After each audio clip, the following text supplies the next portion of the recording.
And welcome back. Finally, a brand new episode of United Reviews where we talk about what we've been watching. And what we've been watching is Star Wars Acolyte. Joel, is time. Star Wars is back, or it was back. Season 1 is over, which is what we're going to be talking about today. And for you guys watching live on Twitch and YouTube, that's right, this is our first test into the multi-stream world. I know it's been a very popular thing for like a long time now, but we are finally delving in. So everybody that's watching live on YouTube, hello, welcome to the live streams. Glad that you're here. And of course, everybody watching on Twitch, thank you for being here again, as always. Of course, if you can't watch this live, you can watch this on VOD on YouTube, as well as podcast services. Of course, I am Brian, and along with me is my good buddy Joel. Joel. Hello. Hello there. Hello there. So, that's where fun begins. We waited for the whole season to end, and I want to ask you right away, because we've been holding this off for as long as we could.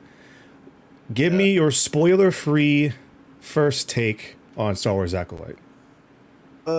It's fresh. It's new. Definitely they had it draw out, I think, in a good way. It's a mystery you kind of have to follow along with and wait. It's as far as Star Wars go, very thorough, even more than the movies, I think, with attention to lore and detail. But I enjoyed it. I think it's a breath of fresh air, not as disconnected from movies as I would like, but it still does a good job. But yeah, I mean, with me and Star Wars, I'm easy to please. Like, I got my Bad Batch shirt on, but yeah, good. I like it. Again, biased as hell. What about you, Brian? What do you think? So,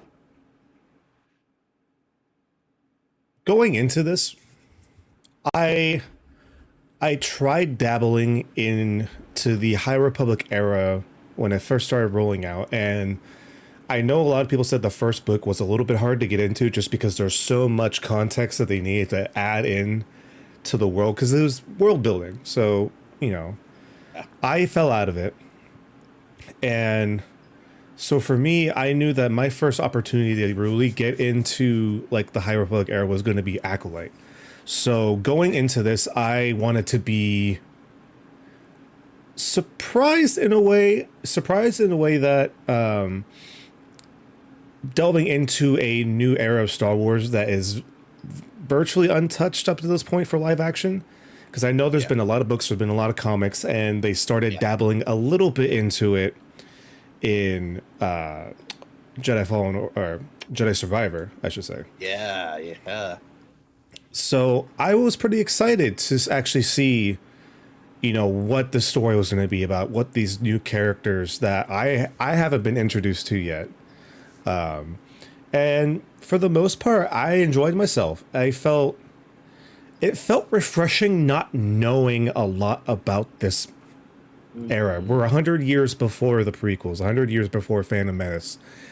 There's not that much to attach to as far as like direct references to past Star Wars lore. There is the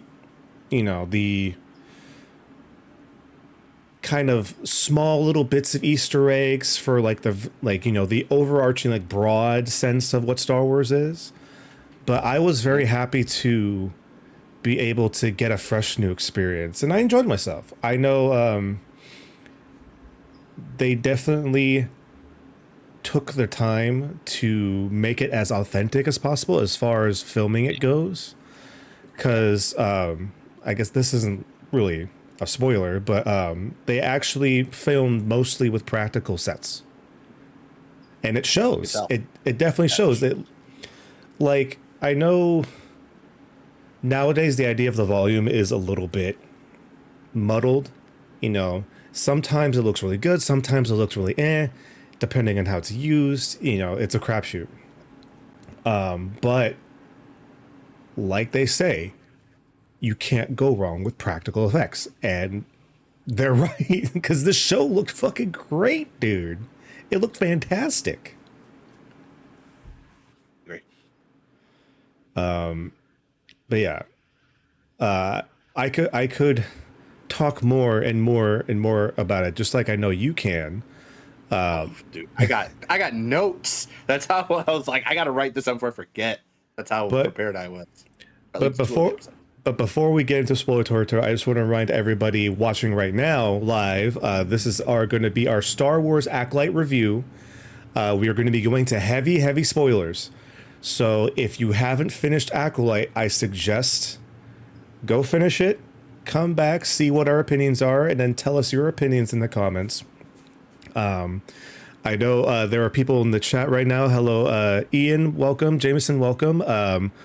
We will try to interact with the chat as we go, but this is our review, so there's going to be a lot of big conversations going on during this time. So we appreciate you being here. We appreciate you being part of the conversation. Yeah. And if you have any opinions, leave them in the chat, and we will get to them throughout the review. But with that being said, this has been your spoiler warning. Oh, no, let's make that bigger. Let's make that spoiler warning a little bigger. There we go. Spoiler warning is in effect. Joel, lay down them notes. Oh. Let me preface here. Should we do like a reaction really quick? Should I screen cap like I said I was going to do the... Okay. All right. Wait, hold on. I'll have to look all right, hold on. Let me get it one more time. Hold on. There you go. I think that's as close as I'm getting. Okay, so let me preface by saying there's a lot of venom, toxic shit with this. It's really awful. Yeah. People, it's very clear too. I mean, because I'm on Twitter and I click on Star Wars stuff, that people aren't watching this based on the comments. It's like, you didn't even try to watch it. You're just here to jump on the hate bandwagon, and we're not going to do that. There are, probably some issues, but we're not going to do that here. So if you were looking for us to shit on it, we're not doing that. But yeah, shit, where do we begin? I think this fucking story is honestly a nerd's love letter to Star Wars and more, because there are things they're doing that not only pay tribute to the everything, but it's still intelligent and smart and modern. So I just feel like it's just really well done and fresh too. Because I know a lot of people want the answers right away, but you kind of have to just go along for the ride. People are like complaining. It's like, we're not even at like the climax. Hold on. I mean, go ahead and shit on it, but wait till we get there at least, right? Like, for sure, whatever. But it's like, we're not even there yet. Like this, internet is gonna do what the internet do. But, yeah. Oh my God, this show. It's that. I just want to say that the actors, writers, and everything, creator, all that. It just, to me, it just synced up really well.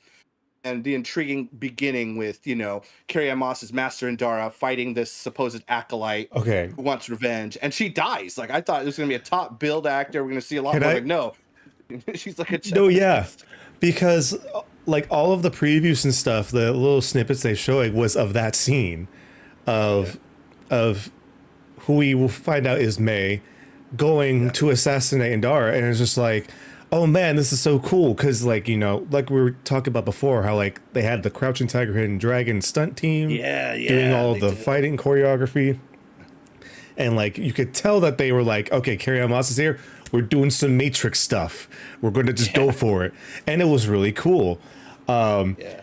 Wild that they have one of like their top billing actors die in like the first 5 minutes of the show. Yeah, really surprising. She does come back. No doubt either. No yeah, I mean, but she went out being a Jedi as far as just like protecting the other people. She like willingly got hurt. Jedi should do. But yeah, so we'll see her again in like flashback form. But yeah, she just dies. That's wild. Yeah, and it's still good choreography with that intro too. They do the good martial arts stuff. Like she doesn't even pull her lightsaber out right away. It's like I don't even need it, which I thought was just dope. Just showing that she's mastered the combat, of course. So that was a nice little intro there. Yeah, we might be jumping around a lot. There's just so much to talk about. But really, what I really enjoyed, and I watched the prequels after this too, because I rewatched episode 1 recently. We've just been going down it. Nice. It really just affirms that Jedi aren't as good as we think they are, and they're certainly not as smart as they think they are, which I actually like. I think they're grand and flawless, and we just see their faults, and they're they even kind of touch about they're only human, right? At the end of the day. Yeah, I mean. So ever since the Clone Wars, nice though. Yeah, ever since the Clone Wars, we've gotten the idea of like, hey, there's a reason why the Jedi fell for Palpatine's trick. Yeah. And it's because a lot of them weren't seeing clearly as they would have like decade or eons and eons ago. Like shit, like we can just name off a few. Like Pon Krell was a bastard. Yeah, I was also thinking right away, fucking Pon Krell, fucking asshole. You could, even like Dooku, he was a Jedi. He left the Order and then became a Sith. I could look up like so many other like Jedi in the canon that we have known for decades. Show that not every Jedi is up to the monolith that a Jedi should be, and that was the whole point of Order 66, is that the Jedi got clouded by their own mythos, like everybody put them on a pedestal, and then the Republic got involved, and then Palpatine just had a clear runway to Order 66, and that was it. Playing them all and rewatching Phantom Menace, Clone Wars, and Revenge of the Sith. I mean, Attack of the Clones. I was like, damn, these guys are fucking oblivious. Like, it's right there. Fucking Jedi. I mean, it is a betrayal for sure. Like, one of their own definitely gets, throws them under. But it's like, damn, like, the signs are there. It's kind of great, though. But yeah, again, the cast is fucking great. The Jae-hee Young, how do you say his name? Jae-hee Young? The guy who plays Master Soul. Yeah, he did great. I think I kept seeing that he learned English just so he could play this role, which I think is amazing. Like he nailed it, right? He did great. No, he did a fantastic job. He was, and I loved. He was he played such a good flaw and Oh, you're being lost to the ether. Oh no! I was talking shit about the Jedi. Look what happens.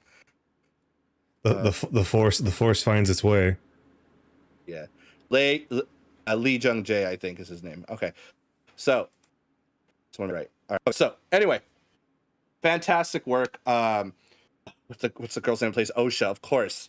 Really fucking like playing two different people, right? That's already hard in itself. Doing some Parent Trap shit.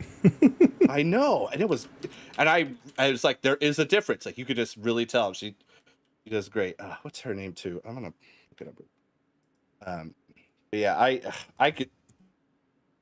There's so many things I want to talk to, but for you, Brian, like, what do you want to say before like we get even deeper?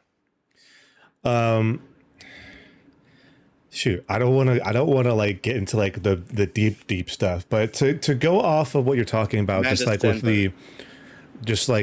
the community, right? Yeah. It didn't surprise me, right? But I feel like this is a conversation that we need to have. It's not a fun conversation, but it's something that needs to be talked about, Now we come on here, and we do not lie. We both love Star Wars. We are unapologetic in how much we love Star Wars. Doesn't mean I'm kind of blind-eyed on all the bad things too. Like it could be like objectively bad. Like no, it's fine. So like there is going to be some things in the show that I will be like, and I'll get to those in a bit. But on the whole, it doesn't completely ruin my experience. It just, I don't know. I can understand people not liking the show. That's fine.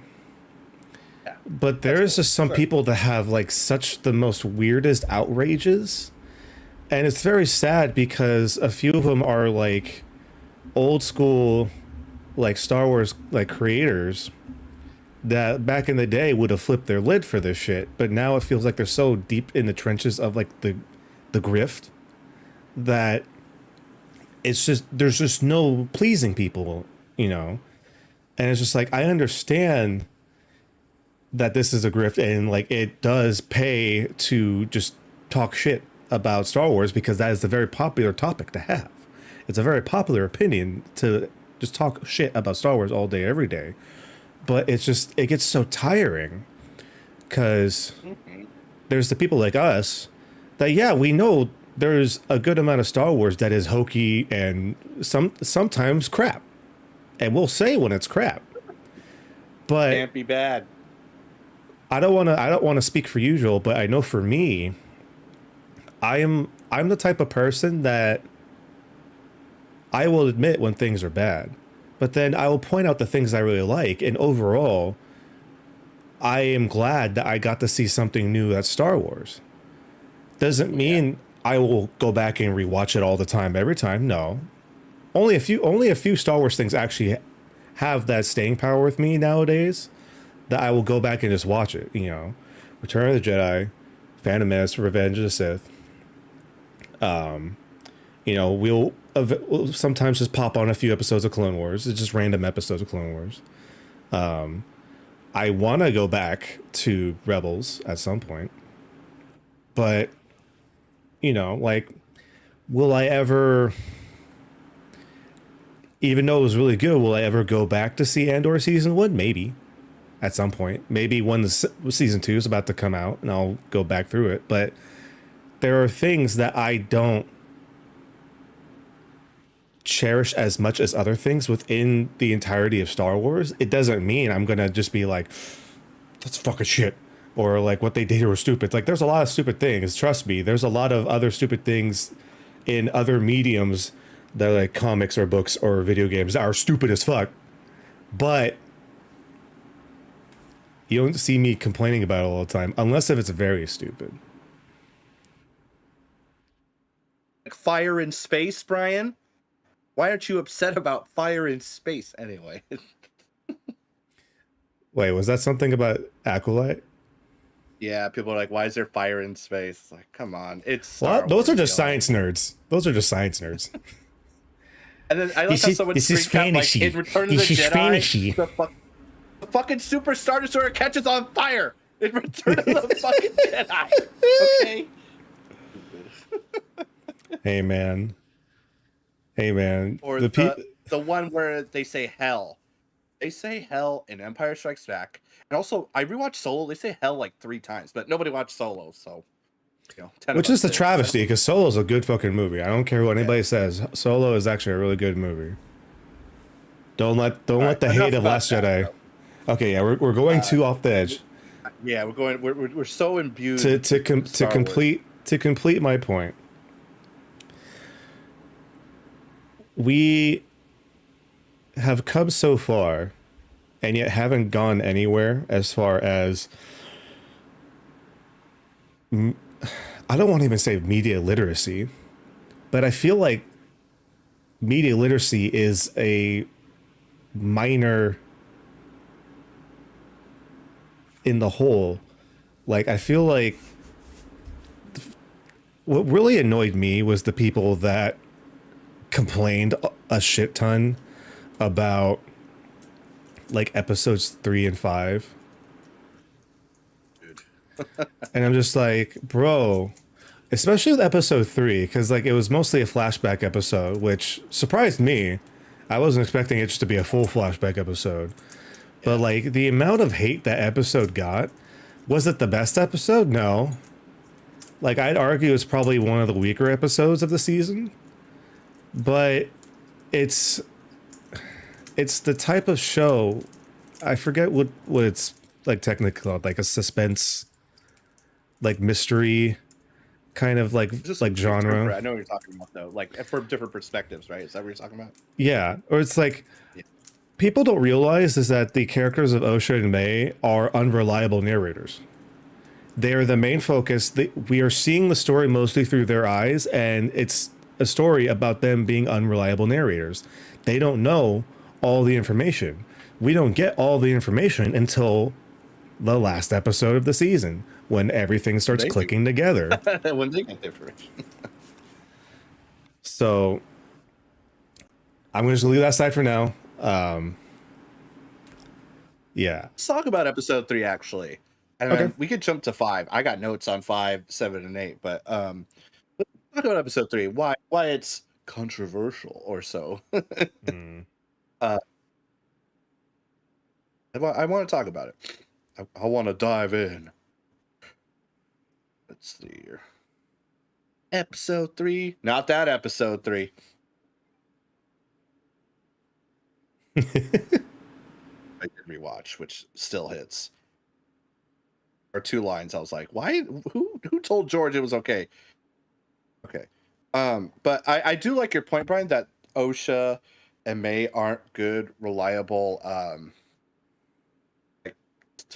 storytellers of this. It's like we shouldn't be trusted with the narrative. That kind of goes back to like even in the comics, it's like Palpatine telling Anakin how things are supposed to be. It's like, wait, if Palpatine's telling Anakin this and us this, is he a reliable person, on this narrative? Like, who should we be trusting here to tell the story? Well, I mean, it's the idea that the Sith are naturally unreliable. Yeah. Because the whole idea of the Order of Two is that eventually the apprentice is going to try to betray the master. That's the nature of the dark side. Mm-hmm. Yeah, this is the episode with the Coven, right? Where they go and we see them kind of how they live their life. They're hidden, they're secluded away from other things. This isn't the episode where they reveal like it's a Vergence, right? We don't know that yet. So this is just the Coven, right? This is the first flashback of like what happened like on that whole day. We don't get all of the information. We know something is going on because I think what was like their ritual? It was the Ascendants or something like that, or the But like you could clue together that something Force related is happening here. It's not blatantly said to that extent, but yeah, as far as I know, there wasn't any like major details until we get the next flashback episode. Yeah. I just want to say with this episode, I thought it was just really interesting that we were seeing more of like the magic side of the Force. We've already had this kind of with the Night Sisters and Clone Wars, which I thought was really cool. Like we've only known from us like through the Force, and then we're getting like powers that be. They're calling upon the Force or magic in a different way to empower each other, and we kind of see the dynamic of young May and Osha as well. Right. It's just really cool to see like there's more players on the field, essentially, right? There's Sith, Jedi, and now like the Night Sisters. So right. I just glad we went there too. I honestly wasn't expecting that at all. When I first heard about it, I thought it was just gonna be like Jedi and Sith. That's it. So the third is pretty cool. It's also really cool that they're not Night Sisters. They're just like another coven of witches. Yeah. Because I feel like whenever you talk about witches in Star Wars, it's always kind of like deferred to or referred to as the Night Sisters, or like you think of Night Sisters. So it's cool that we're like getting like, because there's always been other races and other like covens that relate to the Force in different ways. What was that one race in Rebels? It was like, it's one of like the more used like explanations. There was an episode in Rebels where they meet this other, not coven, but it's this race that refers to the Force as something else that's not the Force, and it's kind of like one of those teachable moments for Ezra kind of thing. Like, I don't know, if someone in the chat or someone watching this can put in the comments, please do correct me. But yeah, it's just so interesting because, you know, we get to see their child, like Osha and May's childhood. We get to see this new coven, you know, seemingly like putting a lot of faith in the two of them. For at that point, we don't know why. Like they're being treated as like the saviors of this coven of witches. Yeah. And then of course, you know, we see you know, Sol and Dara, what was his name? Torben and Kelnaka. Kelnaka, thank you. You know, interrupt the whole process, right? Yeah. And then it kind of just spirals from there. And it's interesting because it really shows from the beginning that like Osha is like the one that's obviously more drawn towards the light, and then May's like the one more drawn towards the dark side. And it actually, I think they did a really good job of differentiating Mother Anasea and Mother Coril. Is that how you pronounce her name? Oh, the Zabrak lady? Yeah. Yeah. She has an interesting part later too, which I want to bring up. But yeah, they're definitely, one is more lax than the other for sure. And I think that's a good duality too, which the show's all about. Like rule of two, there has to be two. Like they're, you know, two sides of the same coin, just like Osha and May and her, you know, her and Anasea. It's interesting, the duality, lots of duality. Right. Also, why the fuck are Zabraks always like depicted as like evil bastards? It's the horns, man. It's the horns. The only time I've ever seen a Zabrak not being evil bastard is in Battlefront, because you could play as them as the rebel squadron. Shout out to Beodor and Coder 2, who could possibly be the best or worst, depending on your alignment.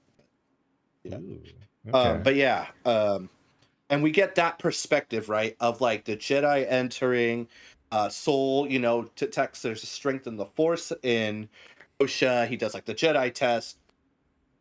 You know, they're doing the right thing. They're Jedi. And then they, you know, there's a fire because the girls fight. It spreads because that facility isn't fireproof for whatever reason. And then, you know, later he has to choose between the two of them, or, you know, or he just chooses to save Osha, it looks like there, right? So, and we just see that the witches are like obliterated. The fire gets them. You know, there's a lot of parts left out clearly, but some of them I was like, okay, but then later it goes even further to explain. So going this perspective is just interesting. But yeah, go ahead, Brian. Go ahead. I know you're trying to say something. So I wanted to go back about the fire thing. I also remember at first being like, that's kind of weird. Like it's a mostly rock structure. But after like looking back a few times on episodes, I think it was episode 6 was the next flashback episode. Yeah. 6 or 7, yeah. Looking at it like a little bit more closely, like I'm just putting pieces in my head. So this is my theory. So the panel that gets caught on fire, right? I believe how this is just me making sense of it, that the electrical fire, like all of the secret hideouts, like wiring goes back to the main reactor. And so I'm assuming the fire is left unattended, and then it just travels to the reactor, and then that's how everything gets all fucked up. Blow, Star Wars fashion. I'm not going to say that they did a good job of making that clear, because they didn't. No. But that's just my making sense of it after the fact. So take that what you will.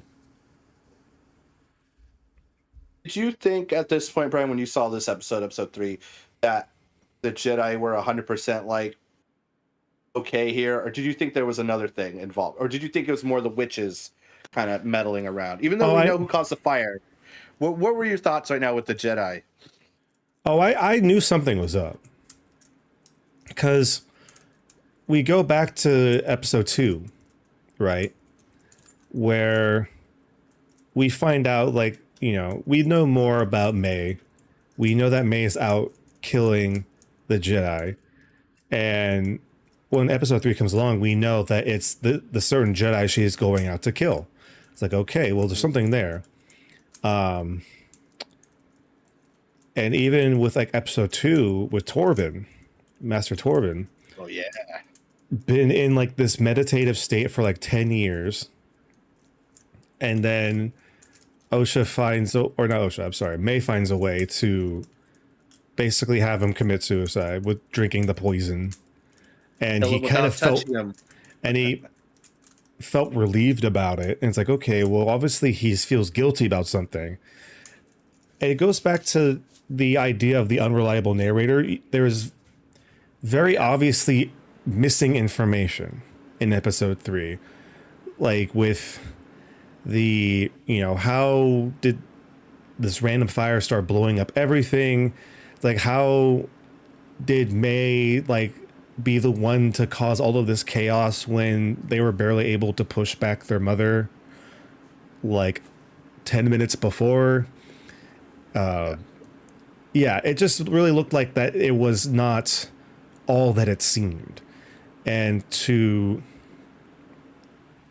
as we go along, as we talk about the other episodes more and more, it becomes very obvious that the team of like Soul and them might have done something to cause this from happening, and we find out later. Yeah, we do. I wanted to ask you,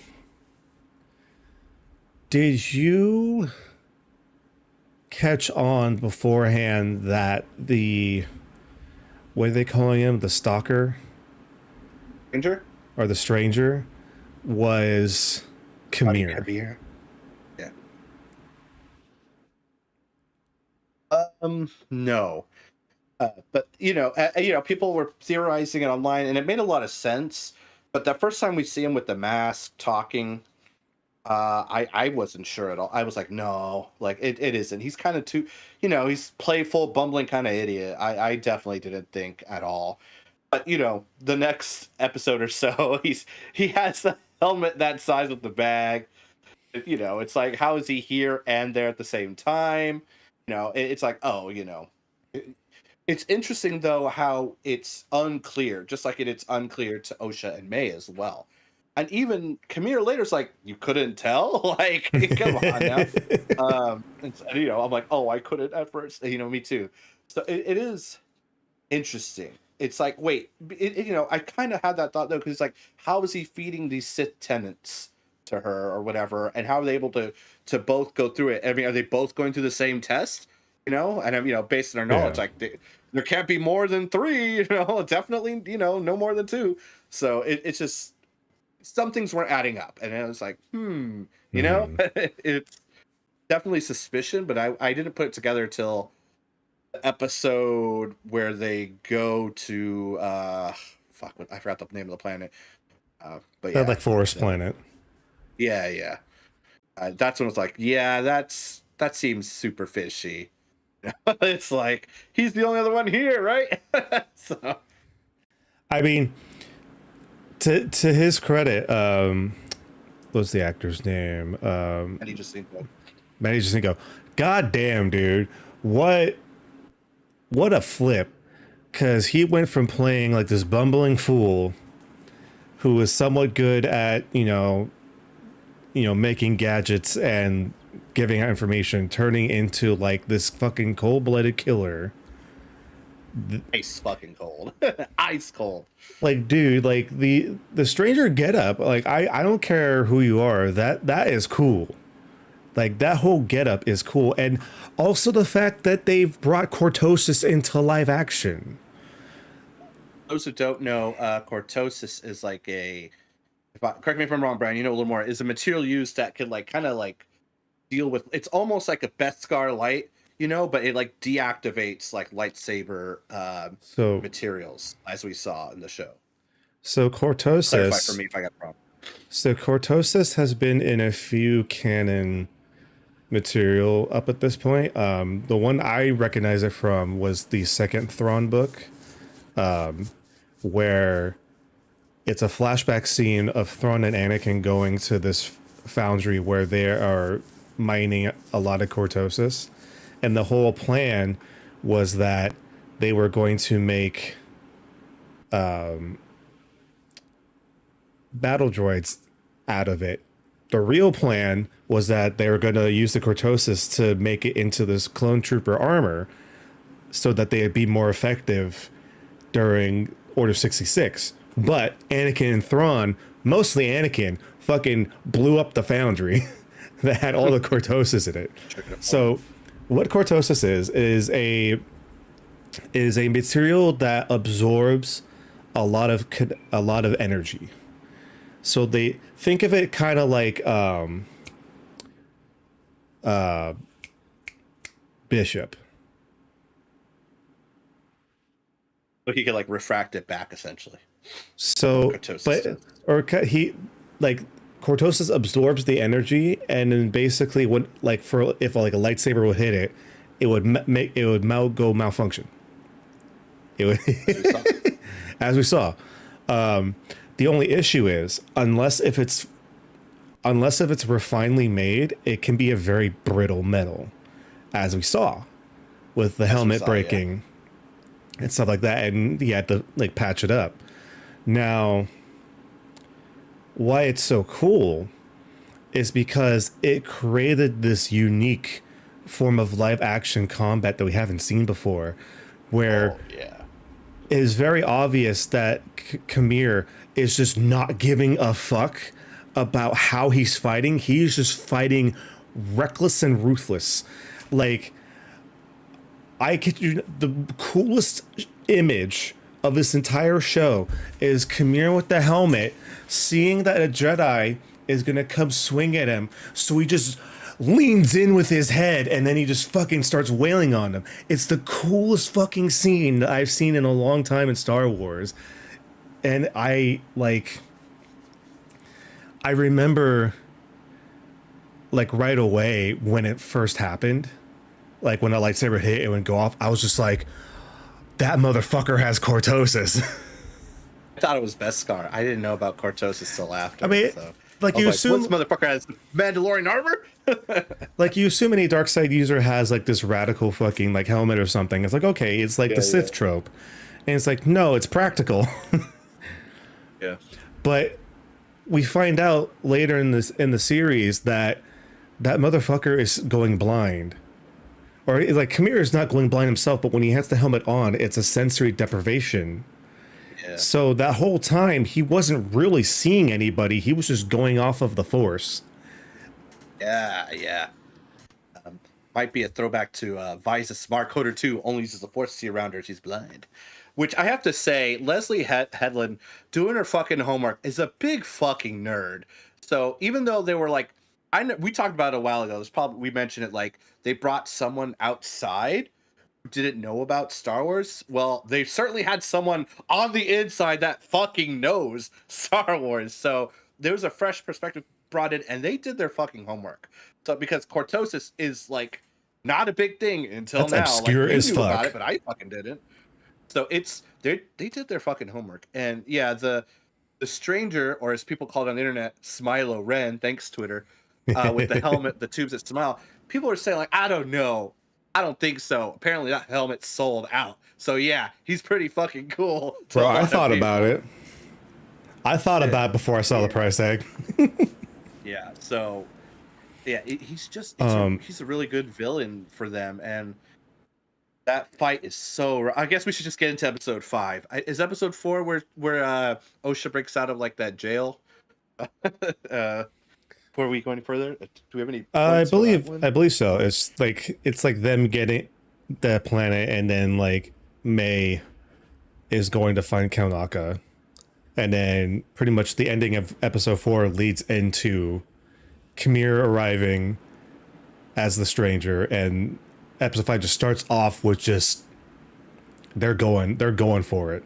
Yeah, with the helmet size bag. But yeah, so far to this point, I'm like, okay, when's it gonna pop off? And I think the end of the episode, it's like the big like, haha, tune in next week, right? Is that when he like comes down and he does? Yeah, okay. So like, there's a So bunch of Jedi, like, oh just shit, floats the down. Sith is here, right? He floats down and he does like the big force wave, spreads the dirt, and it's like, oh, credits roll, like, fuck, bastards. Um, but yeah, I mean, it's intriguing. We introduced this cast of characters.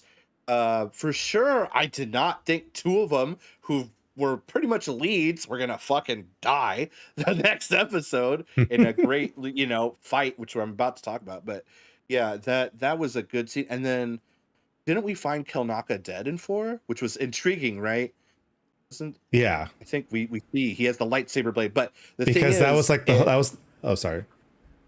oh no, yeah, I'm just gonna say, like, the thing is, like, it was supposed to be May's job to do that, but it's like, oh, she gets who's already dead, and she's blamed for it for sure. So that was just some interesting setup. I mean, we know who it is, I think, but go ahead, Brian. Well, no, because I was just gonna say it's like, yeah, she like goes there, and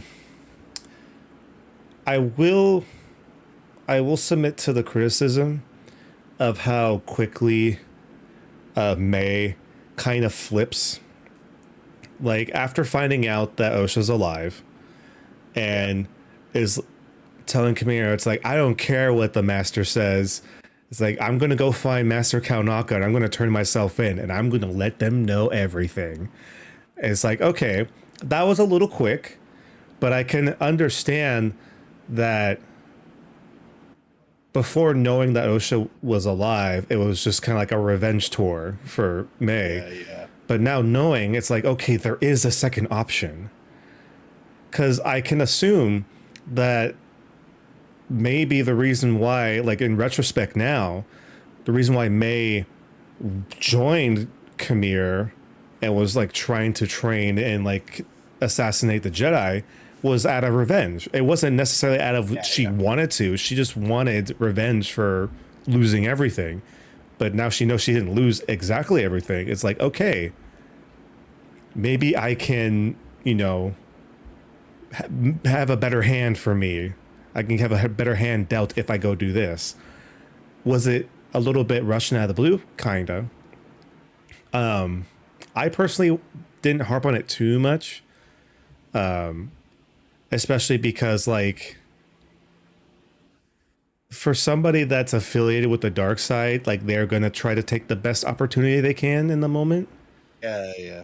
So that's kind of like how I rationalized it a little bit. But I can understand how that's a very like flippant like attitude coming from May. Now that we're talking about it, it kind of reminds me of Anakin, right? He has options before him before he kills Mace Windu and spares, the Emperor. It's like, oh, he could have not went to that fight, but he did. He could have not cut off Mace Windu's arm, but he did. I'm just having that like, oh, we're kind of like saying that the choices they're making for themselves, right? Because Right. that's like you were saying, the Sith, their best opportunity, and of course they're not reliable, so Right. just interesting. I wonder if they even consider that. But yes, that's 4. There's, I'm sure, more to digest, but 5. This is where we want to go. I'm excited. So first of all, Asian excellence to Manny Jacinto. Just want to say that. The choreo was fucking killer. When they said they were getting the crew from Crouching Tiger, Hidden Dragon, it shows. And this was just episode 5. In episode 8, we have a great moment too, which people are upset about. Anyway, but yeah, it shows like it looks good. It's fluid. It's believable. And Amir being the stranger, he's like he's in it. It's really cool. He's committed. The way they're fighting, oh, man, it's. Dude, we got like I 2 was blown beheadings away. in less than 30 seconds. Yeah. Oh, and the fucking cold bastard stabs one Jedi, pulls another Jedi, skewers up. I was like, ooh, we haven't seen it. That's fucking dirty. And man, then like, it finishes off with both their heads rolling on the ground. I know. Rule of 2, baby. Rule of 2. I'm gonna keep saying. I want to spew out like a fun fact that I don't know if you heard about, Joel. But for the production of Acolyte, I keep forgetting her name. The main director for the show. You're not talking about the creator, right? Okay. You're talking about Leslie Headland? Yes. She's a creator. Oh, okay. Yeah, Leslie has Headland. She had an interview talking about how she wanted to have the best of both worlds as far as lightsaber combat, because she mentioned how in the sequel series they had the very lightweight lightsabers that were just like the sticks that had like the neon like glow tape on it, and they like did After Effects on it and like showed, because they were able to be very finesse and very kind of like very quick on movements. But then a fun fact I didn't know about until this interview, but for the sequel series, the reason why the lightsaber combats felt so heavy and sluggish is because they wanted the lightsaber effect to be practical. And so in order to get the lightsabers that light up on stage and on set, the lightsabers had to be heavier. And so that's why a lot of the lightsaber combat felt a lot more slower and a lot more just kind of like not like the other series that we've gotten. And so what she said, she asked the props department to combine the best of both so that they were able to have the lightweight styling of the prequel lightsabers, but then also be able to have the practical light up effects on set like the sequel series. And then that's what we got here.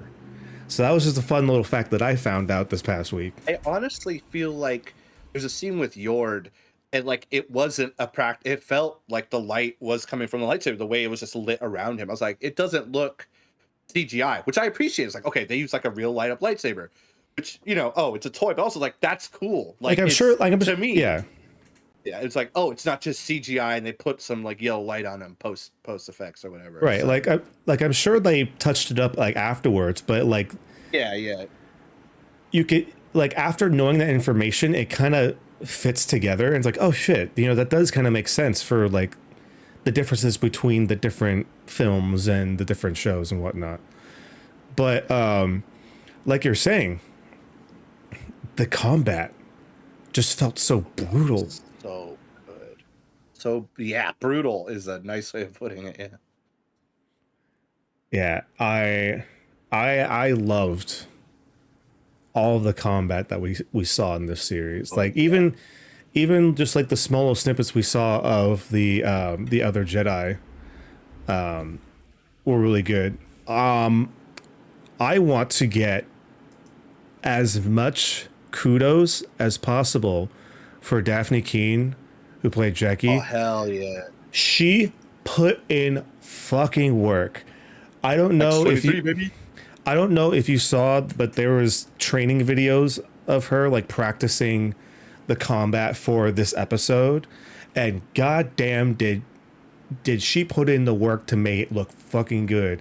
Like, yeah, she played a Padawan, but she played a Padawan of Soul, who himself did a fucking fantastic job. So being able to see her do work.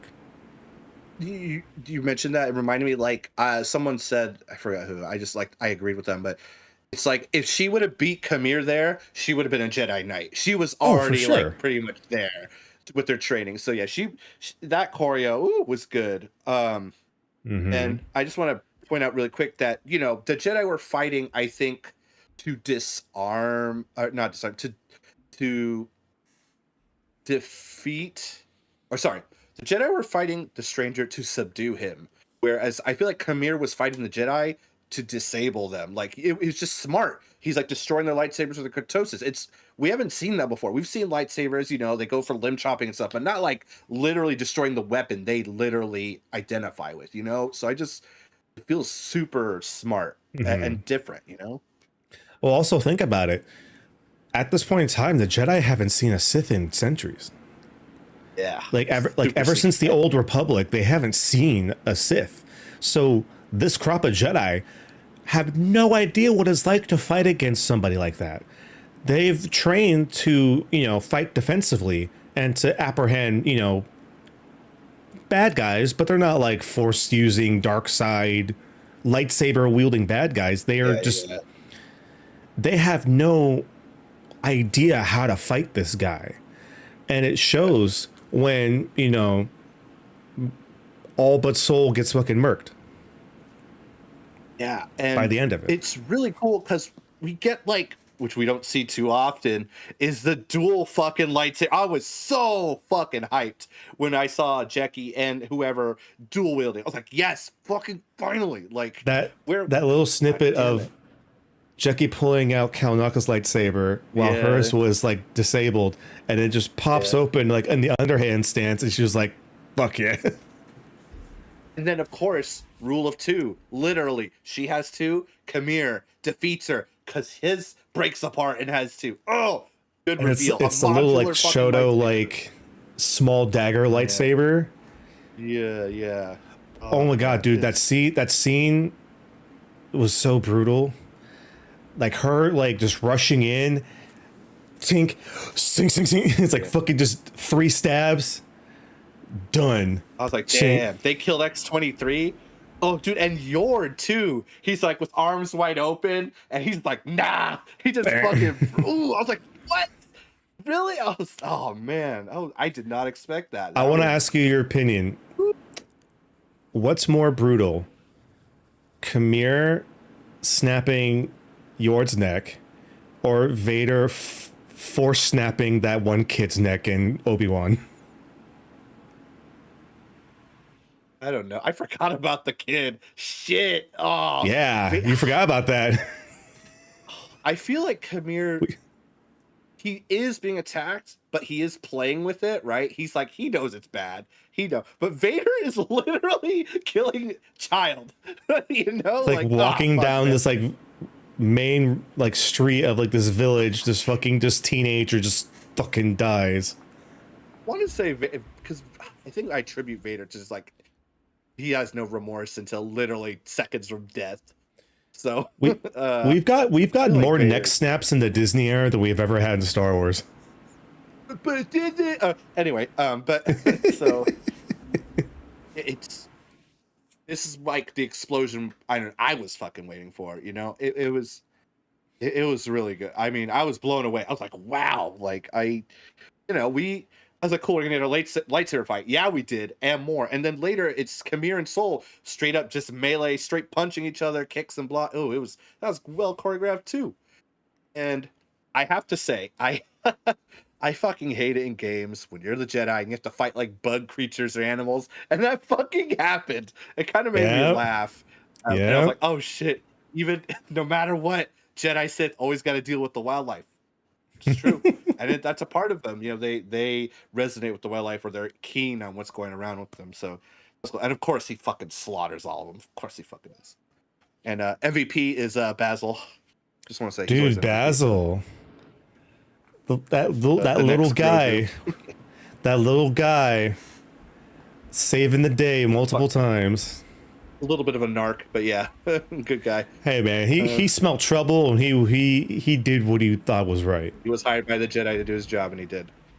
But yeah, episode 5 was that was something.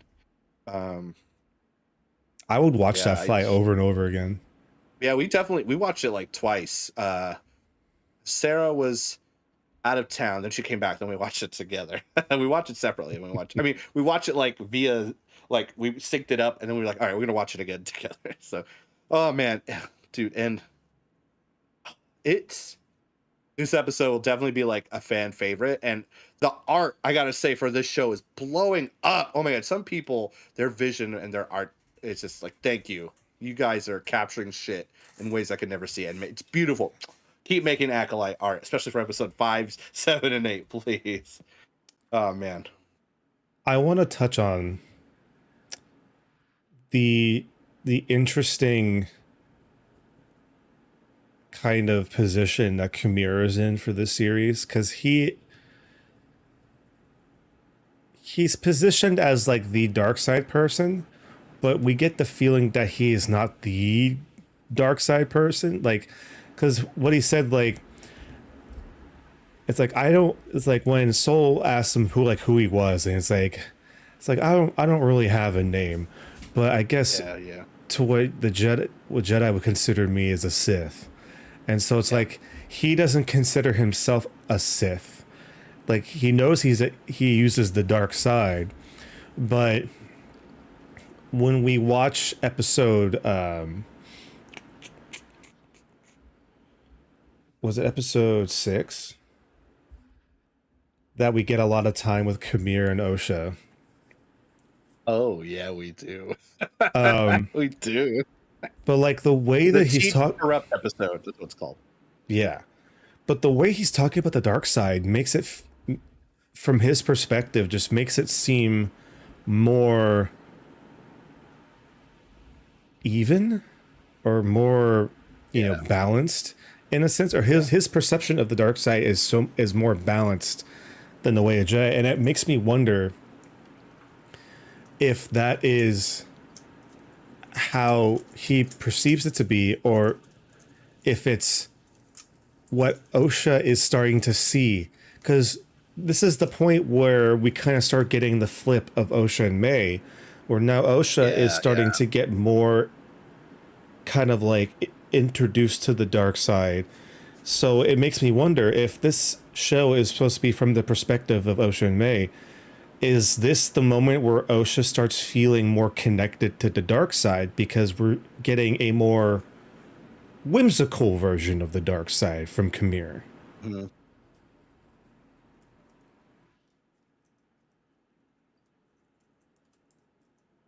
It's interesting. I didn't think about it like that.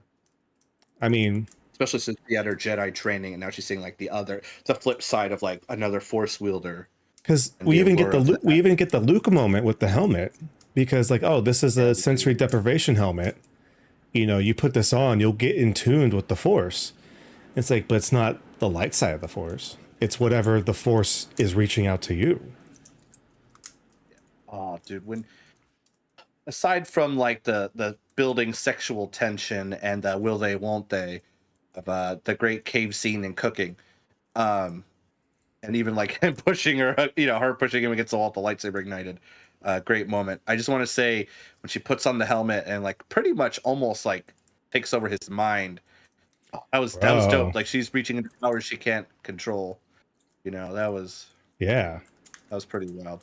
But I just want to say, before we forget, um I know I'm jumping ahead a lot, but just the ending, it's just the helmet and you just hear the breathing. I was like, oh fuck. Like the Vader style breathing. Mm. Man. And I forgot to mention, like at the end of the last episode when they switch, I was like, man, no one's gonna fall for that. And then they do. The Jedi are just so I will I mean, for a give minute, not all the time, but I will give Soul some credit. He was in a panic at the time, yeah, but he did notice figure eventually it that it's like, out. you're not Osha. Yeah. But dude, no. I liked how extra she was with cutting her hair too. I was like, oh, that's thick. That was one way to do it. Boom. No, bro, and fucking May reprogramming. Oh, the droid. Oh, that was fucked Yeah. up. What's the That was droid's good name? though. Pip. I think it's Pip. Pip. Yeah, like forcibly reprogramming Pip so he doesn't give her away. That's so Yeah. fucking messed That up. truly is. And it's cool, of course. Again, rule of two. It went from light to dark, literally blue light to red. It's like, oh man.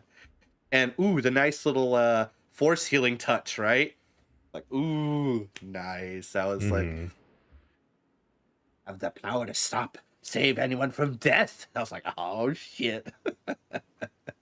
Which makes me wonder But yeah, if like the healing force was so like foreign at the time.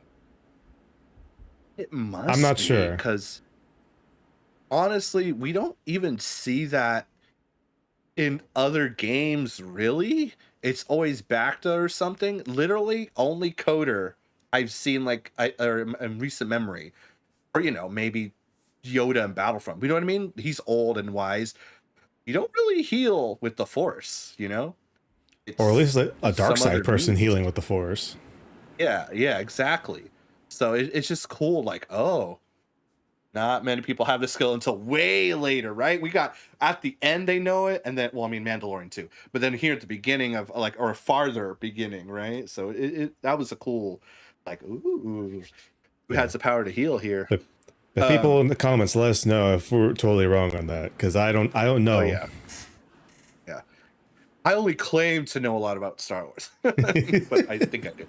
But also, I think I should rewatch episode 6. I know we'll get to it, but I wonder if we should notice if there's more areas of someone else living there. I, of course, didn't have that thought, right? We'll get into that later, but now that I know, I'm like, oh, are there some big cracks in the wall? Is there an extra chair I didn't see? I next time whenever I do, I'm gonna really pay attention to the inside of that fucking cave. Be like, So what I think is interesting that in the Plagueis novel, one of his like hideout places is a cave that has a big chunk of cortosis in it. And so I didn't know this at the time, but like when they're sitting at like Kamir's like workbench and stuff, there's like this big slag of just cortosis sticking out of the cave wall. But then after we see a little, a hand kind of popping out there. This is a spoiler review. Motherfucker, they introduce Darth Plagueis into cuts in the background, no pomp and circumstance. He's fucking just there. I can't wait to watch them. we'll talk more about that. But yeah, I wasn't expecting that. Apart from people maybe theorizing, I was like, oh shit. I had a thought. We'll get to it later. But anyway, yeah, episode 6 was some interesting, cool buildup, and then we see, Soul figuring out that May is Osha and Osha's May, and then he's gonna literally tell her what actually happened on Brennock. That's the name of the planet. I remember, like what actually went down, and it's just interesting. Of course, Basil. Shout out to Basil saving Soul, and telling him what happened. So. Now, here's my question: was Basil saving Soul, or was Basil being like, Soul, you're going off the deep end, bruh? You need to slow down. Was Basil saving Basil? I mean, yeah, I'm not arguing either way. I don't know. There's a lot of bad choices made by humans. That's what this show should be called. Bad choices, but it's very entertaining. Yeah. Again, Basil's MVP. Until he fights Darth Plagueis, I don't know, unless he's got some Yoda action going on. Yeah. But yeah, a good just fleshing out of like the strangers interaction and Soul's interaction. And again, I'm gonna keep saying it, rule of 2, a master and an apprentice, 2 different sides. Rule of 2, this whole fucking show, it's a rule of 2 all over the place. I mean, with Basil too, he's there, I guess, and some creepy Sith Lord hiding in the corner somewhere. But you know what I mean. Okay, so episode 7 though. Any more thoughts on 6 before we jump? We're just gonna go straight into the next 2. Let's just go. Let's just go. Weave in. So episode 7 with the flashback. 16 years ago, they start talking about harvesting and the virgins. Someone pointed out, oh, Soul is literally harvesting moss. He's carrying moss. Carrie and moss. I was like, anyway. But yeah, they're talking about, I know, the Virgins, and that did remind me of like the Force Virgins in Clone Wars with the father and the other 2. I forgot the daughter and the brother. Yeah, the daughter and the brother, and it's like, oh wait, that's a Virgins, right? And so I was like, oh shit, we didn't get anything from them, but it's just interesting. They notice that there's like a huge Force concentration. I think they drop midichlorians there on that planet, and we just kind of see like what they're doing. They're like, oh, we're just exploring and whatever. No one's supposed to live here. And then they're kind of not minding their own business, as some Jedi do. I could think of one with the green lightsaber who dies. But so yeah, and then they find Soul's wandering around. He finds May and Osha, from the other perspective. We saw him kind of hanging out by that tree. So that was cool. The poison used to kill Torben, right? Only on that planet. It's like, and then he follows them, weirdo. And then they go back to the Coven, and they essentially break in. They don't exactly. It's like, hey, let us in. It's like we're gonna just find our way in. Very colonizer. It's like, idea. hey, Jedi here. I will say it was really interesting to be able to see from their perspective, because the scene when they're confronting the coven about Osha and May, and then Mother Anastasia basically takes control of Torben. Oh We actually yeah, see what that process is like, and she's literally yeah. just delving into his mind and like digging in on like that little bit of like I wouldn't say insecurity, but that little bit of like, because the whole point is like Torben wanted to go home. Torben is Just want to go home tired. with Coruscant. Torben was tired of doing fucking plant research on this Yeah, he was. uninhabited planet and wanted to go home. And she kind of exacerbated the inkling of, him wanting to go home. But I just thought that was really cool being able to see it from that perspective. Oh yeah, and it comes up later. He's like, I just want to go home. I just want to go home. Like, then why did you come? I mean, like, Gets more antsy. yeah, and playing on his weakness and his insecurity. I just want to say again. I don't know if we noticed before. I wrote it down with the tree there by. So the rule of two again. There's like those two like moths again. God damn, they're just sticking in rule of two everywhere. But yeah, what I kept noticing, and my wife kept pointing out to me, they keep playing the Kylo Ren motif with certain dark Bro. side moments. Dun dun dun dun. It's super subtle. I mean, I didn't even catch it the first few times. It's a nice little touch though. it's a nice touch. Actually, it takes me back real quick. The how much on purpose they use the Kylo Ren motif gives me two ideas. One is because Kylo Ren was never a Sith, so it makes sense to use it because Kamir's not a Sith technically. Yeah. The second one that got me thinking, and I saw some people have the same idea, was that could Kamir be a precursor to what would become the Knights of Ren? I've seen a lot of that too. I don't know if they're adorned in Cartosis armor, but it certainly could be a I mean, we never found out a lot about them. a precursor. Oh yeah, I know. Now that's one of my problems with the sequel, as much as I love that. Okay, anyway, but yeah, it's just cool. We get that like, oh, nice little thought about connection to the future, not only with Plagueis and all those and they're talking about how important Osha and May are. Their convergence in the Force. How are they made?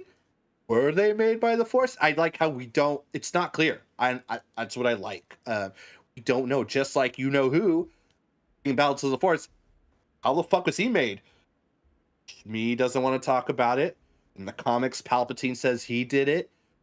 Unreliable narrators. It's just I'm okay not knowing. It gives you like gives us shit to talk about. It makes it interesting. I like thinking that Anakin was the Force's work.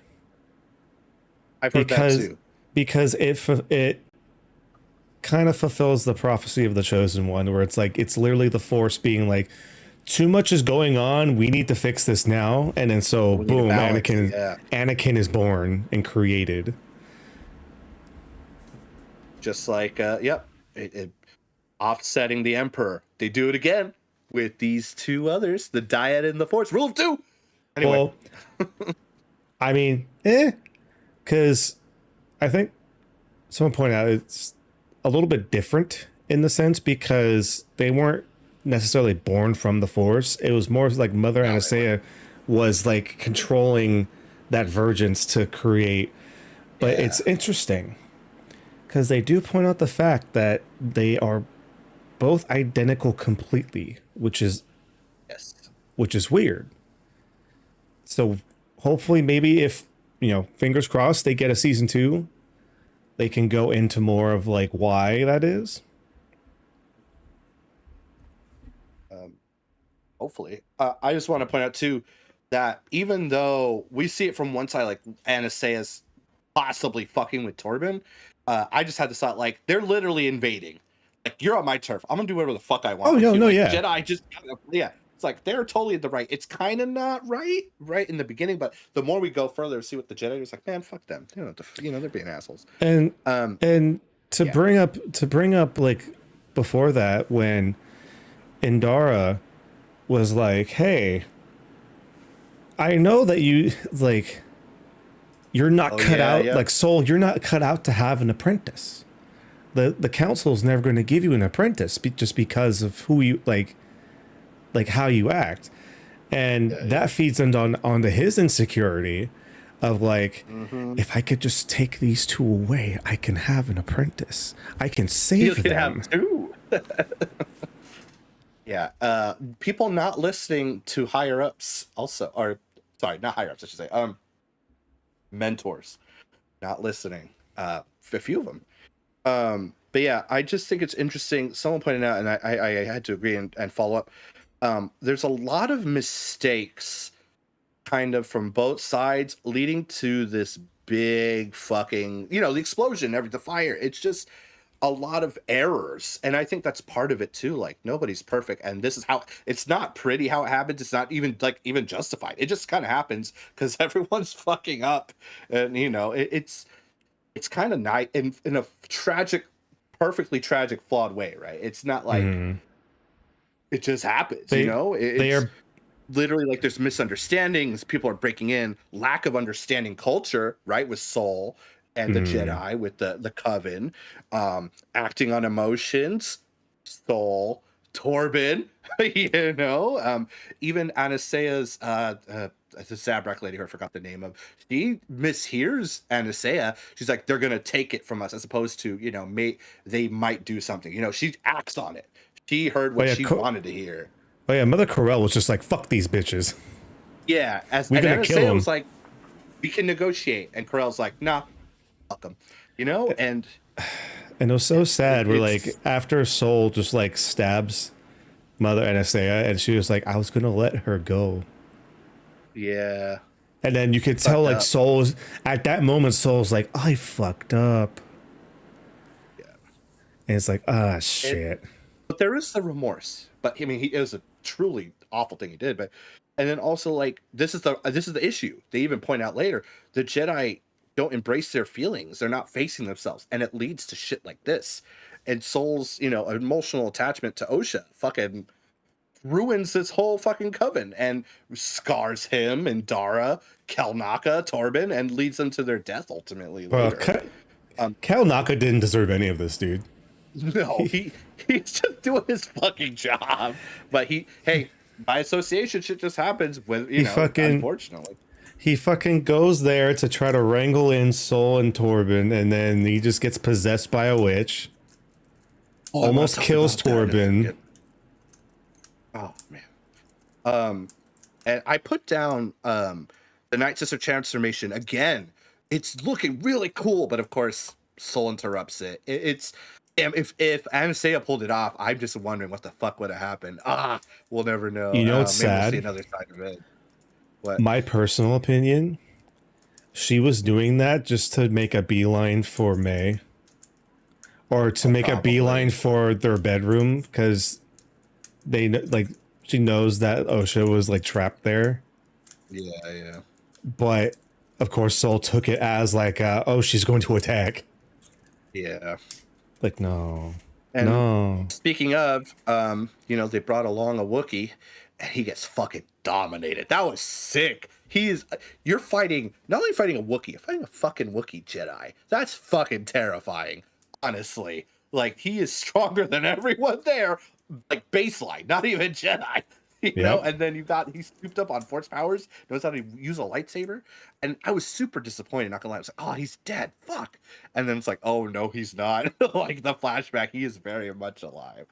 So it's man, I mean, Idara is able to free Kelnaka, and I kind of wrote this down, but it felt like in doing so, because she purged the Night Sisters from his mind, she essentially kills the Night Sisters because they were like part of him. I felt all those Night Sisters drop dead.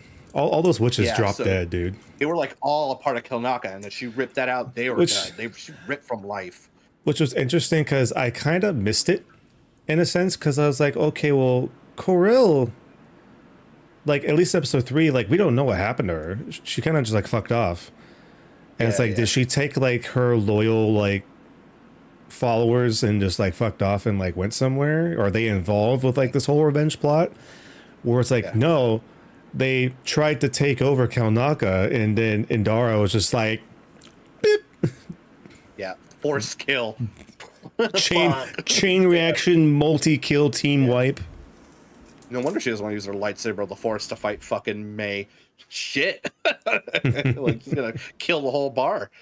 But yeah, and then later we see, you know, the Night Sisters are dead. Thol chooses between the two. They go forward with the lie of, you know, fucking, it was a fire. They didn't cause it. They were trying to rescue the girls. It went to shit. And I wrote down, like, it's just Jedi weakness. This going forward with the lie, the sign of the Jedi weakness leads the way to clouded judgment, right? And maybe clouding of minds, which of course, you know, will weaken the Jedi far later in the future, which I think they hint at as well. So it's tragic and epic all in one. Like, we got like a triumphant fight, right? In previously episode 5, and then we come here and it's just a shit storm, and it's like, damn. Like, it's just mistake, like I said, mistake piling up, and explodes, and more people dead than they need to be because of someone just not facing themselves, essentially. It's great though, like just seeing it unfold, it's like, oh. It's like watching it unfold, it's like, fuck. Yeah, man. Yeah, dude, it's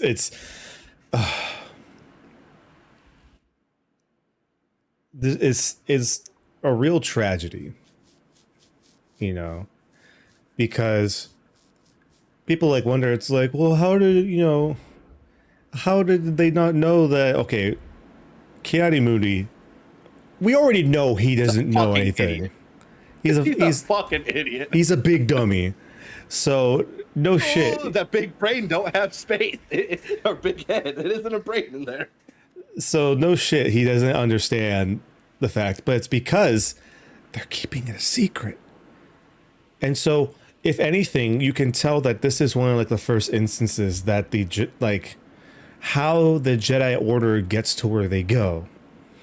And we'll talk about it more when we kind of talk about the last episode.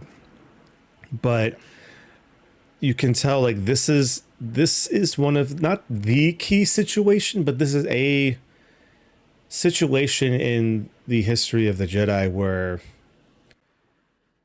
they're keeping secrets from each other because they don't want the Republic to find out. Because they're afraid that they're going to lose their autonomy if the Republic finds out and bogs down on them. And it's kind of ironic looking at this, knowing where they're going to be 100 years from now, where that is the case and that is the situation. It's just interesting. Palpatine says they're afraid to lose power later. I mean, they were afraid to lose power like 100 years ago, so it tracks. When a broken clock is right. I mean, it's still broken, but yeah, episode ends with Victoria Monet's song about the power of two, rule of two. Just want to say that's the theme. Duality keeps going. Someone made this post. I remember to cite them. Shout out to Danny's 394. Two mothers making the most sense and people not listening to them. We didn't listen to mom, and look what happened. That's literally the series at this point. Oh man, and then we're just gonna see how it all unfolds after that. You know, we all are caught up now. We're just like May and Osha, and then it's called. I don't know if they actually revealed the title, but when it first came out, it was just called Episode 8. So interesting. I didn't know that. Yeah, if it's changed now, when I first clicked on it, didn't have a title. So I'm actually gonna look that up right now. That was interesting. Wonder if they changed it now that it's been out. Yeah, so here we are. Jedi, lots of Jedi dead, Coven dead, May and Osha switching sides and kind of like actually like adhering to it too. Well, I mean, yeah, and then we're gonna see some interesting stuff.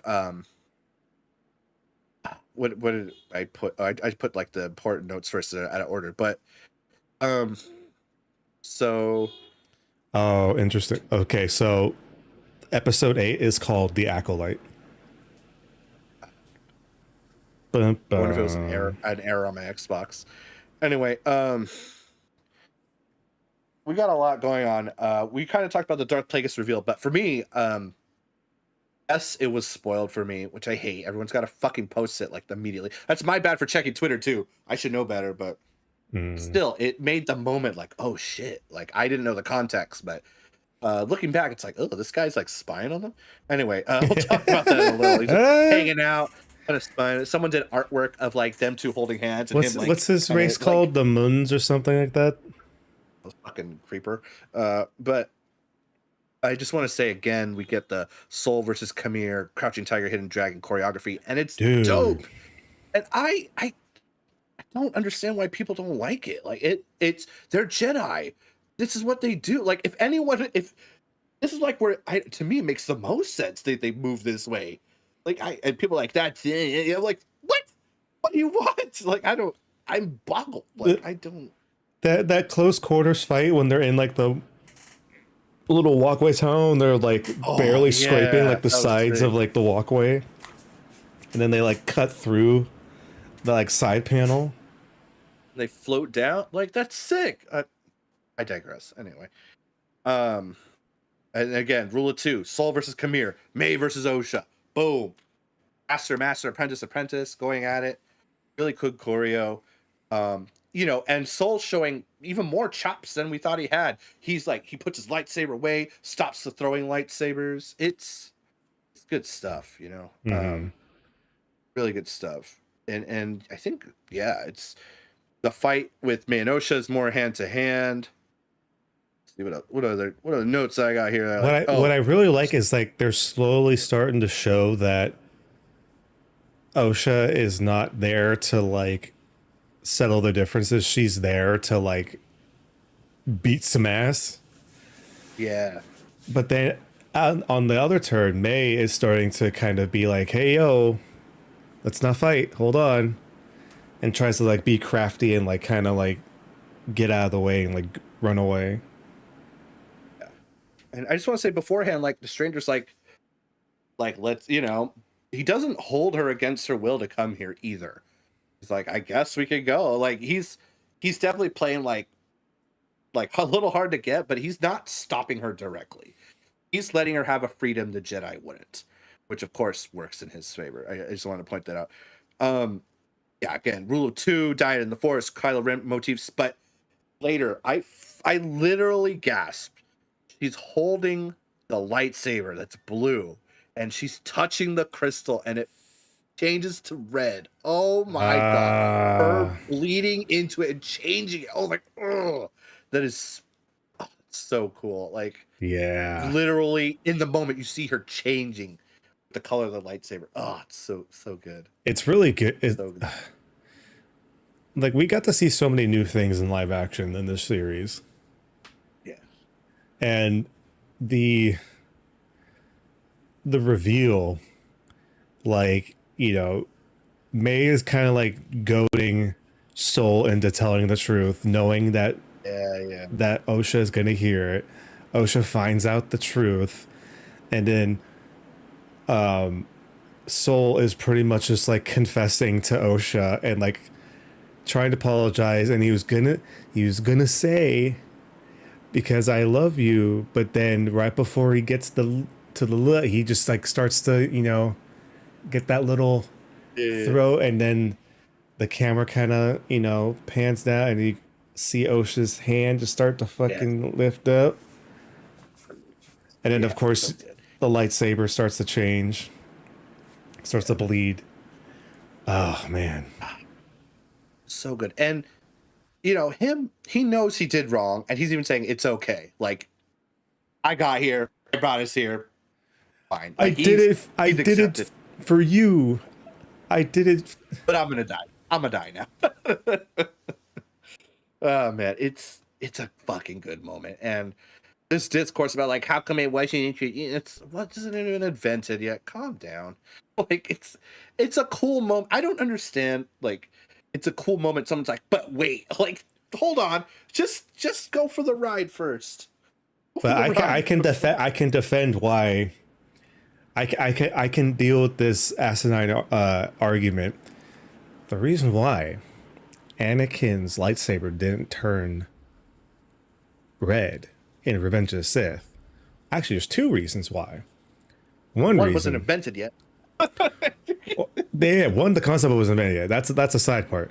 But one, he didn't touch the crystal because in Soul's lightsaber, the crystal was jutting out of the lightsaber, so it was within grasp. Two, Anakin's lightsaber's fucking blue in episode 4. So how the fuck are you gonna explain it turning red when we know it has to be blue? Do you think Luke's gonna swing around a red lightsaber? Fuck no. Come on, think. Vader's lightsabers. Think for a second. Aren't they the same person, Brian? Aren't they the same person? Think for a second. Duality rule too. Oh Vader's crystal's not even his. He steals it from a Jedi. It's in the comics. Surprise there. Anyway, great moment. Really powerful, good shit. And Osha, who I didn't think they were gonna switch, fully turned, like all in with Kamir and the Sith. Probably she becomes the Acolyte. Does. And what I thought was really cool was, well, not cool, but it's I'm gonna say rule 2 because he gets killed again, essentially. Venestra fucking kills Soul because she calls him a rogue Jedi and throws him under the bus, calling him killing a good memory of him. He did wrong shit, but it still isn't the truth. So they kill him twice. It's like, ooh. And you can tell that the Republic Senate Council is just like, are you sure? Are you sure? Are you sure about that? Are you sure about that? But they believe it, and so do other Jedi. That's the thing. The other Jedi believe it too. Unfortunately. Oh man, that I was like, that's super. Like he's already dead. Let's kill him again. Another way. I was like, ooh. Let's bury his legacy in the dirt. Yeah, with those lightsabers on Tatooine too. Just the rule of 2 again. May's memories are killed to protect her. We see later in a scene, and then Osha. Then they give Soul like the Vader Viking treatment, like Luke gave Vader. Oh, just like burning him, yeah. Yeah, but yeah, just again, May's memory dies just like Soul's memory dies. Is what I'm trying to say, right? Like they kill the memory of Soul, and then they kill the memory. Knowing like full well the Jedi was going to use her. Oh yeah. It's funny. Someone pointed out like Kamir brings up like, are you gonna do the memory wipe thing? I'm like, oh, like throwaway line comes back later. Oh man, so good. And he does. He wipes her memory. She has like snippets. Later, Venestra has her. She's talking to her, and she's like, I don't remember this. And they pretty much just like, okay, we have you now. It's like, why don't you help us find this person you can't remember anymore? Yeah. And then, of course, great last shot with Kamir and Osha hand in hand, sunset, right? Very Star Wars together. And of course, the creepy fuckers there too, watching them, probably getting off on it. But yeah, Avengers style kind of ending, leading to the next thing. And I honestly, I thought that was the end. Right? I was like, oh, this is you delightful. thought that was the end. I know, right? And then we like a very Avengers style. We get one more thing. I'm like, what? And then Vanessa comes out. Green bitch to green bitch, as I've been saying or seeing on the internet. She confronts this hairy fucking old puppet that she needs to talk to him. But dude, the fact that they used the puppet. I don't think they need for this time. I'm okay with them making it CGI, but yeah, it's Master Yoda. He doesn't say anything. and it cuts there. And honestly, all the build up leading up to that, I think it's all needed. It all works, and I loved hearing that was season 1. So I hope at That's the the very hope. least, despite the people making a lot of noise, we at least get a season 2 to confirm. That was even if it's a flash forward. I would love that. You know what I'd love too? If it's a mix, it's like we go back even further and we still go far ahead. That would be pretty nice. Hey, in that timeline, we're supposed to get a movie about the dawning of the Jedi. Yeah, I'm excited for that. So that'll be really cool. Directed by the guy who did Logan, so I think it'll be good. James Mangold. I want to ask you, Brian. Anakin Skywalker was worthy of getting a Force Ghost. Is Soul worthy of getting a Force Ghost?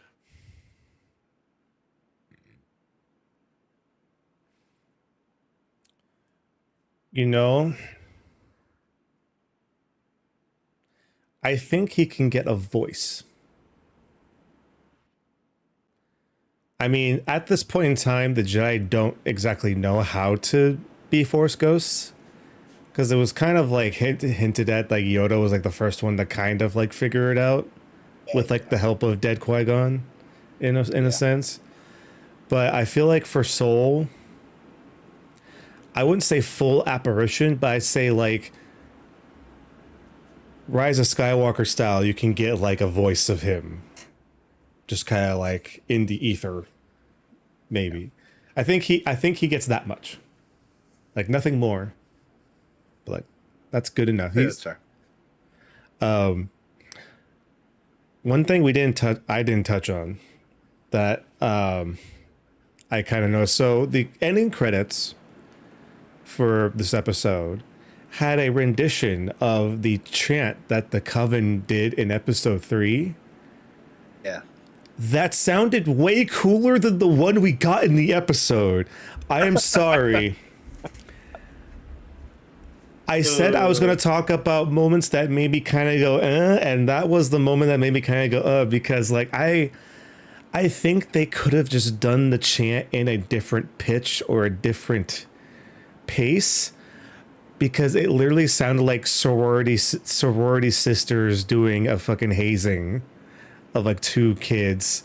The power of one, the power of 2, the power of many. Also, if they chose that too, to make you uncomfortable as well. Like you're not going to take their side. We want you to be on Soul's side till later, right? The thing is, it didn't make me but it didn't make me uncomfortable in a sense where it's like, oh man, some wicked voodoo stuff's going on here. It made me uncomfortable in the fact like, oh, this is like some cringy TikTok bullshit.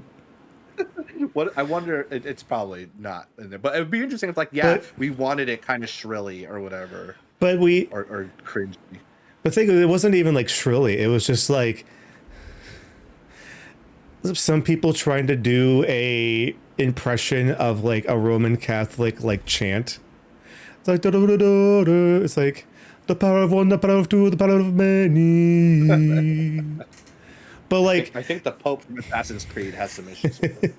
But in the ending credits we get this, I felt like it was a more eerier rendition of that, which I don't know why they didn't choose to do that one. Because if you go back and you like listen to the end credits, it transitions into the chant again, but it's way more eerier than it was in episode 3. So that just confused the fuck out of me. Well, I guess it's their ghosts. They're not with it anymore. Yeah, it's their ghosts that are doing it. It's not as lively or cringy because it's not real. They're dead. I guess. But that was just one thing for me. It was just like, ooh, that's not gonna age well. Like, it's for the purpose of the show. I see what.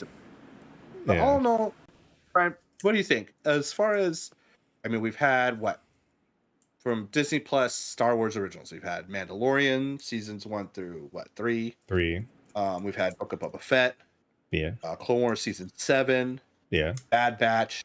Am I forgetting anything else? I guess Jedi Adventures. Ahsoka. That's Ahsoka. Yep, good memory there. Obi-Wan, which was one of the top watched ones. The Tales of series and both what are they called? The anime animation. Visions. Yeah. Visions. And Brian's a true fan. I forgot half of them. Big fan over I here. didn't even finish season 2 of Visions. Oh, dude, I did. I thought it was. I love Visions. I don't care what anyone says. That was good. I just forgot about it. But yeah, where do you think it's? You put it kind of higher up, or little middle, low? Where does Acolyte rank for you? Or if you just want to give like out of 10 or a percentage, where's Acolyte for you? So in to preface this, I am putting Mandalorian as a whole. So I'm not gonna. For me, I don't separate Mandalorian as to seasons 1, 2, and 3. I take it as a complete package. So with that being said, like honestly, as far as the Disney Plus shows go, like Acolyte's in my top 3. I forgot Andor. Okay, anyway. And Andor. But no, yeah, like Acolyte is safely in my top 3 as far as Disney Plus goes. Like I can make arguments here or there, like if I including the animation or if I'm separating animation and live action, you know, it can get muddled a little bit, but just like as of right now, like Acolyte is pretty high on it because I got to learn new things about Star Wars. I got to see things that used to be in like small snippets of canon or like not in canon now here in live action, which is really cool. And we got to see one of the probably the coolest modern lightsaber fights that we've seen in the Disney Star Wars. Yeah. Hell yeah. So what more can you ask for? There's fire in space. What about you, Joel? Where would you put this on your list? Oh, dude, it's hard for me because where I work, even the kids are like, "You like this?" You know, like I truly love all of it. You know, maybe not the Christmas special, but I think top 3 is fair because it's just so different, so fresh, and it's distant enough to be different and not be boggled down by the Skywalkers. You know, we're part. You know, that's a essential part of Star Wars forever. I wanted something fresh and I got it. Yeah. You know, it's still connected to the canon. It's forever going to be canon. And it's just well done. You know, I mean, we have, I think, like kind of the darkness, a little bit of Andor, right? Still, but but we still have like some of the epicness of like Ahsoka, Mandalorian, and Book of Boba Fett, etc. You know, and it's still its own thing at the same time. Even though I'm comparing, it's its own thing. And I think we needed this perspective as well, like the truly like it's a dark side perspective, not just Anakin coming around eventually. It's almost opposite, right? Like they start good, end up bad, in a way, right? I mean, it all comes around eventually, but yeah, I think. I'd say top 3 or 4 for sure. Yeah. I mean, it's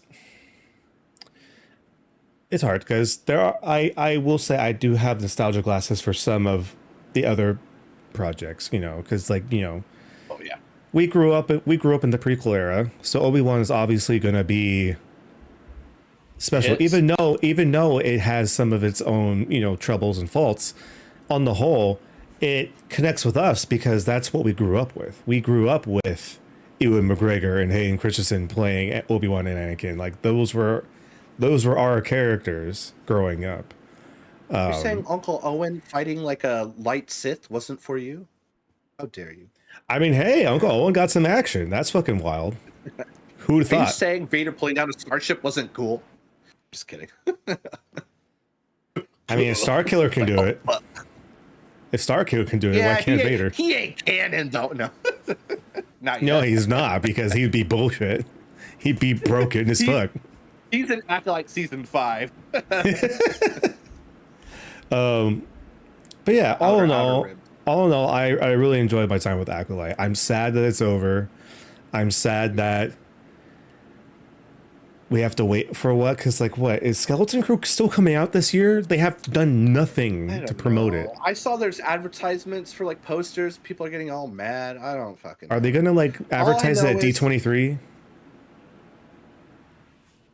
All I know is my one fucking gripe with this thing is they keep doing like shorter episodes that are short. So it's 8, right? Okay, cool. 30 minutes, some of them, like, I guess it's expensive, right? Sure, but it's like, oh man, some of these other shows, 10 episodes, more than 40 minutes, like, ooh. I mean, it's short and sweet and good, but I'm just like, if sometimes just a little bit more, I think would have really brought it home. That's like I agree. But yeah, Skeleton Crew is supposed to be, I think this year, it's like with Jude Law, right? I think like in November, December, apparently. Yeah. Like I know they pushed it back, but I don't know. Hopefully we'll get more information at D23 next month about it. I mean, I think we're also, I shouldn't say we, but I think some fans have ruined like knowing things early now just because it's so like it's just like we'll just drop it like when we're ready now. Set photos leak and yeah, which other information. Cool, but also like the fan, I shouldn't even say fanfare. It's just getting your hands on like that early access information. I think that them going like iron tight is good and bad. Like we can't get excited, right? But then like also like it's not spoiled. Like, I don't know. It's a weird tightrope walk that we have to do and they have to do. Because I mean, goddamn, I know that we're not talking about Deadpool, but motherfucker, they keep spoiling their own shit. I'm tired of it. Heard that last trailer is like I'm not watching it. I'm not watching it. I don't care. Yeah. That's later. This has been Star Wars The Acolyte review. We appreciate everybody hanging out with us live here on Twitch and YouTube. But of course, if you're watching or listening this later, we appreciate you. And if you would, please like, subscribe, comment. Let us know what you think about Star Wars The Acolyte. Whether you loved it, whether you hate it, whether you were mixed about it, let us know because we want to have a respectful but nice conversation with you guys. We appreciate you being here and enjoying just talking about some nerdy ass shit like Star Wars.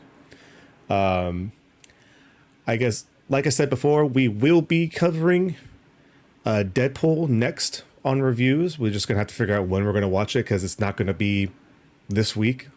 We're gonna kind of figure that out. You're probably gonna see it early, right? Or day of. I don't know. I'm probably gonna see it next Friday. I don't know if you can wait that long, but I don't know. We'll figure it out. We have time. Maybe I'll just do it Sunday. Come back Sunday, but we might be tired. Ugh.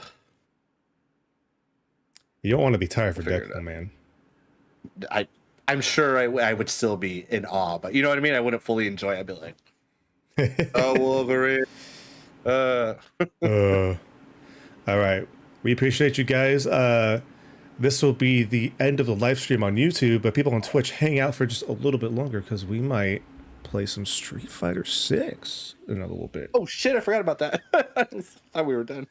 But yes. Thank you for watching United Reviews.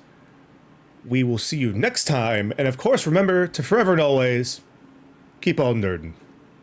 Thanks for listening to You Rock, wherever you listen.